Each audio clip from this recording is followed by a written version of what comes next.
I know you gotta ask these questions, but I'm not here to get into Twitter nonsense. I'm here to come see and keep it pushing. Kevin Durant doesn't get into Twitter nonsense.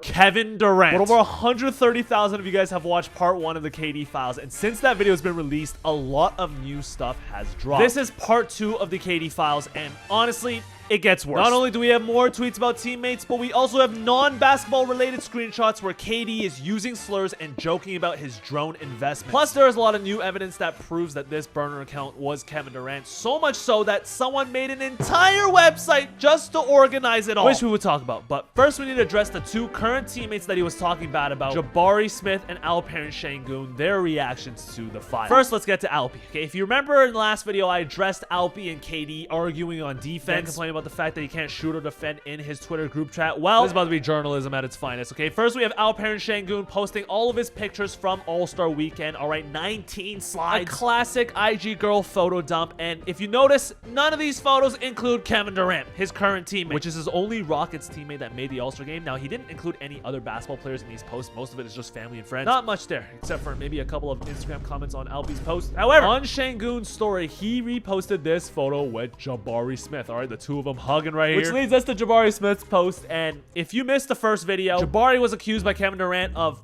being on the spectrum. He probably got the worst treatment out of all the people on the KD files. And on top of that, he's his current teammate. Comments to this post are insane. Okay, first we have this gif right here.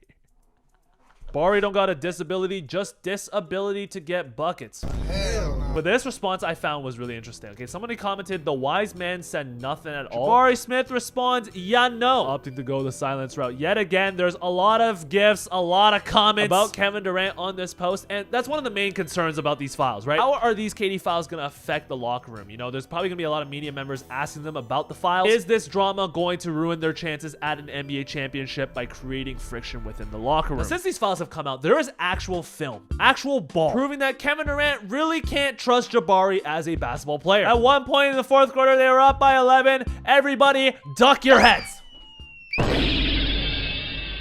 Jabari Smith just shot a basketball. Jabari Smith then fouls a 32% three-point shooter on his three-point attempt. And KD, yeah, that was his reaction. The Rockets ended up losing this game. Okay, KD and Jabari just not on the same page the entire time. And according to former NBA player Rashard McCants, Jabari Smith does tend to forget plays in the middle of the game. I heard somebody say inside the Houston Rockets that Jabari don't be getting the plays and he don't be understanding certain shit that be going on. But this is also the same Rashard McCants that said this. I can get 81. What 81 you talking about? Kobe's 81. Boy, it's out the mud. We got Rashad McCown.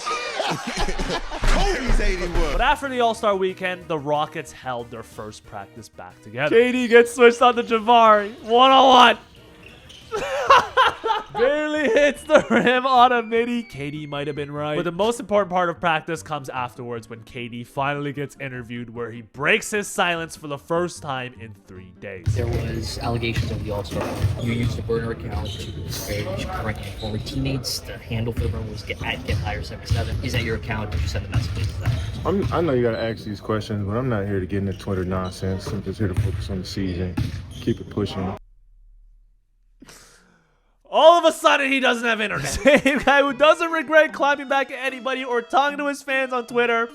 He's not interested in Twitter nonsense. Bro got caught in 4K. All right, here's Ime Udoka talking about the files. I don't really live in that world or comment on social media, Twitter, or any of that, and so don't pay much attention at all. Everybody no commenting, okay? And unfortunately, this is his last remaining move. If he admits it, it's over. If he denies it, it's looked at as if he's a liar. It's basically a lose-lose. Best case scenario, try to let it die out. However, there is one particular user on Twitter that is preventing him from doing that. David Shabbat. With all the KD burner drama, some real, some fake, we went through everything, organized every confirmed mention, and built a live tracker. This guy, okay, is trying to unemployment final boss battle versus me. I don't know who's worse, the guy who made the website or the guy who's reacting to the website, but this is a website with every single tweet, DM, reply, criticism, all from the KD files organized into one. Now, a lot of these tweets, especially basketball related ones, were already addressed in the previous video. The only thing that slipped through is Hornets got better young players than the Rockets, me on the Hornets over me on the Rockets, basically bashing Reed Shepherd, Amen Thompson, and Alperen Sengun. However, there are also tweets that are non-basketball related that I think we should take a look at. His first reference is calling Shannon Sharp gay for commenting this on LeBron's Instagram after the Lakers beat the Grizzlies. I am pouring honey on you, GOAT. It's illegal to kill a bear unless being attacked.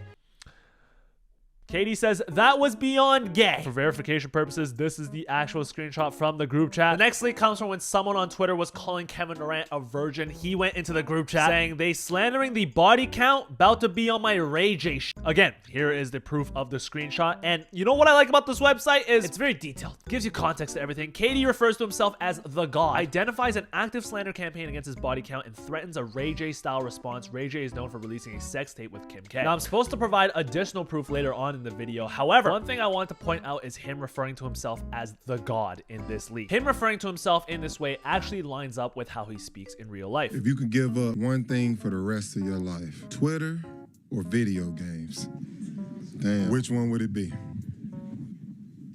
Damn. I'm gonna go Twitter because they don't deserve it to hear this God level like talk I'm giving to them. They take it for granted. And ironically, his last tweet before he stopped getting into Twitter nonsense was in response to somebody calling him out for calling himself a god. Brother, it's just basketball. Please calling yourself a god. Why? If this is really somebody impersonating KD, I'm just gonna say he's doing a great job. Then we get to some slur usage. All right, KD getting comfortable in the group chat. Please tell me which one of you are listening to Lollipop in your car. Okay, referencing Lil Wayne. More evidence includes him glazing Drake right here, talking about you not even in the game, and addressing the time where Drake and Kendrick Lamar were exchanging diss tracks. All right, the whole industry versus one man. Katie and Drake obviously very close. Then he starts talking football. Bill's got to think about moving Josh Allen to tight end and getting a real quarterback. Valid ball knowledge. Welcome to Washington, Marvin. Referencing Marvin Harrison. This came in the year of 2023. First of all, terrible tweet. Marvin Harrison ass, but this was when Marvin Harrison was in college. Okay, so this is when he was looking good, and this was before the draft order came out. Okay, basically referencing the fact that his Commanders lost. And again, if you still don't believe that this is Kevin Durant's burner, Kevin Durant is a huge Commanders fan. Again, here's the actual tweet. There's the screenshot of the draft order on New Year's Eve in 2023. If this is an impersonator of Kevin Durant tweeting this out to his 77 followers, some of which are Kevin Durant's close friends, and I don't know. More football stuff. He's calling Patrick Mahomes Troy Aikman. This guy does not know ball. He said this in 2024 after Mahomes won 3 championships. Yeah, no, this guy's a dumbass. And then he starts making fun of his drone investments, okay? If you guys didn't watch the last video, basically how these files even came to light was because somebody was pressing Kevin Durant about his investments, particularly into a drone company named Skydia, which provides drones towards the Israeli military. And Kevin Durant, he doesn't sound like he cares, all right? If they need drones, we got you. If you don't believe it, here's the group chat screenshot, all right? His buddy Eddie Gonzalez is in it. There it is. This is what I meant earlier, man. He can't possibly admit to any of these files because if he admits this, then he is basically admitting that this message here is real. Then he starts talking about women. It'd be funny as hell when women think they about to get rich when they start meditating, using sound baths, and eating better. Extra effort to me, calling you an Uber the next morning, then screenshotting the license plate to you before you ask and before you get downstairs. I just dropped my blunt. Somebody just effed one of my women. Damn. Oh well. Just absolute degenerate activity coming from this account. Now let's get to the proof. If you're still somebody that believes that this is a Kevin Durant impersonator, this time I have screen recordings. First, we have screen recordings of him responding to a bunch of basketball discourse, especially about Steph Curry, Steve Kerr, going back and forth with fans, arguing with them despite his account being protected. Then we have the screen recording of an actual mole, somebody who has infiltrated enemy territory. Okay, here are the actual tweets that were on the actual website. Okay, you can see exact same copies of the exact same tweets right here, talking about how you just dropped this blunt. Bill's got to think about moving Josh Allen.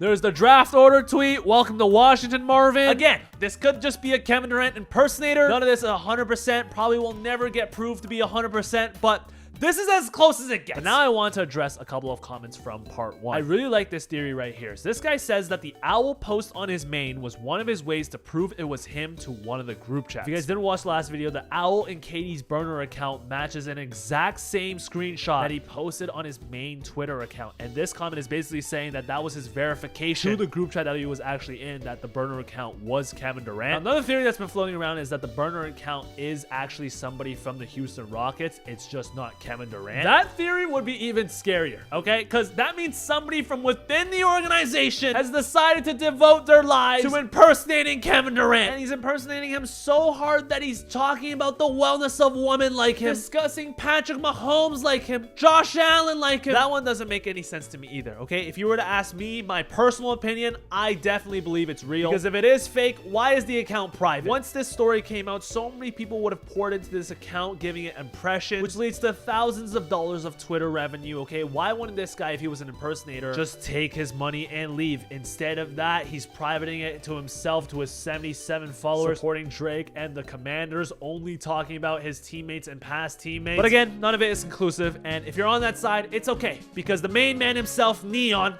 says it's false. We forgot to take that into account, guys. Absolute malpractice from my end for not addressing Neon's opinion. But we'll see how this affects the Rockets season, okay? Let me know in the comments down below if you still don't believe in these files. Leave a like if you guys enjoyed, subscribe if you guys are new, and I'll see you guys in the next video.